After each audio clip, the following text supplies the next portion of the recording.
আগামী পরিকল্পনা হিসাবে আমরা কিছু প্রস্তাব তুলে ধরতে চাই।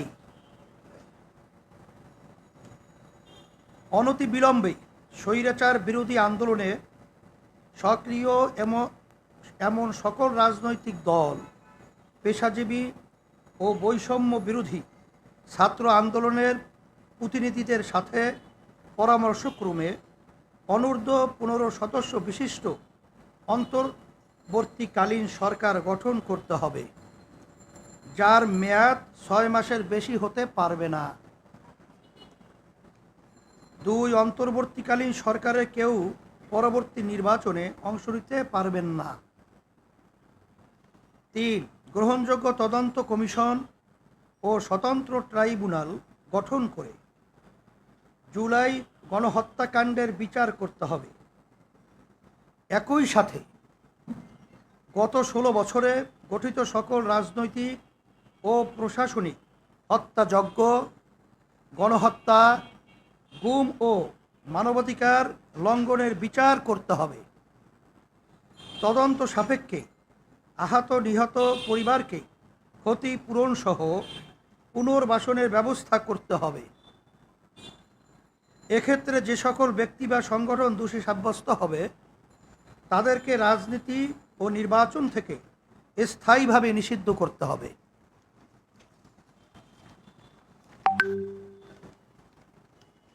4, তদন্ত সাপেক্ষে গত 16 বছরে সকল দুর্নীতিবাজ ও বিদেশে অর্থ পাচারকারীদের সকল সম্পত্তি ক্রয় করে রাষ্ট্রীয় কোষাগারে জমা করতে হবে এবং বিদেশে পাচারকৃত টাকা ফেরত আনবার উদ্যোগ গ্রহণ করতে হবে। বিগত 16 বছরে যারা ক্ষমতায় ছিলেন তাদের সম্পদের হিসাব দিতে হবে। সকল দুর্নীতি ও টাকা পাচারের শ্বেতপত্র প্রকাশ করতে হবে। 5, আইন শৃঙ্খলা বাহিনী, প্রশাসন, বিচার বিভাগ সহ প্রজাতন্ত্রের যে সকল কর্মচারী আইন সংবিধান শপথ লঙ্ঘন করে অপেশাদার আচরণ করেছেন তাদেরকে বিচারের মুখোমুখি করতে হবে। 6, দেশের সংখ্যাগরিষ্ঠ জনগোষ্ঠীর চিন্তা ও চেতনা ও অনুভূতির বিরুদ্ধে কোনো সিদ্ধান্ত নেওয়া যাবে না।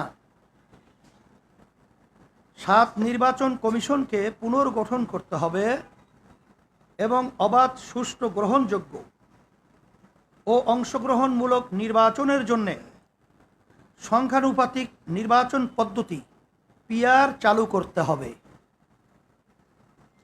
8, আওয়ামী দুঃশাসনের বিগত 16 বছরে সবচেয়ে ক্ষতিগ্রস্ত হয়েছে এদেশের সাধারণ শিক্ষা খাতের মান ও নৈতিকতা।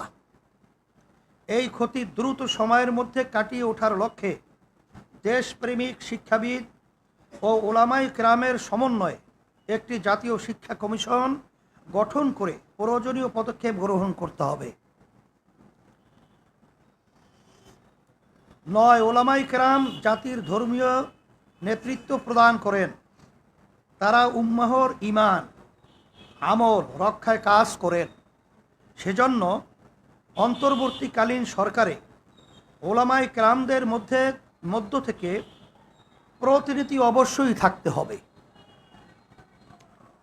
ছাত্র জনতার এই আন্দোলন হত্যা, লুটতরাজ ও অবৈধ ক্ষমতা প্রয়োগের বিরুদ্ধে ছিল। শিল্প ও কলকারখানা ধ্বংসের বিরুদ্ধে ছিল। এখন যদি আন্দোলনে অংশগ্রহণকারীদের মধ্য থেকে কেউ একই রকম কাজ করেন তাহলে তা সব বিরোধিতা হয়ে যায়।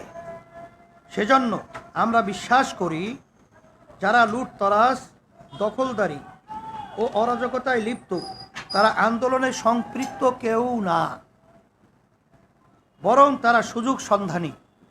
আমরা দৃঢ়তার সাথে সবাইকে আহ্বান করছি যে এখনই সব ধরনের অরাজকতা বন্ধ করুন। যারা অরাজকতা করছে তাদের প্রতিরোধ করুন। যারা দেশের সম্পদ নষ্ট করছে তাদের প্রতিরোধে এলাকায় এলাকায় প্রতিরোধ কমিটি গঠন করুন।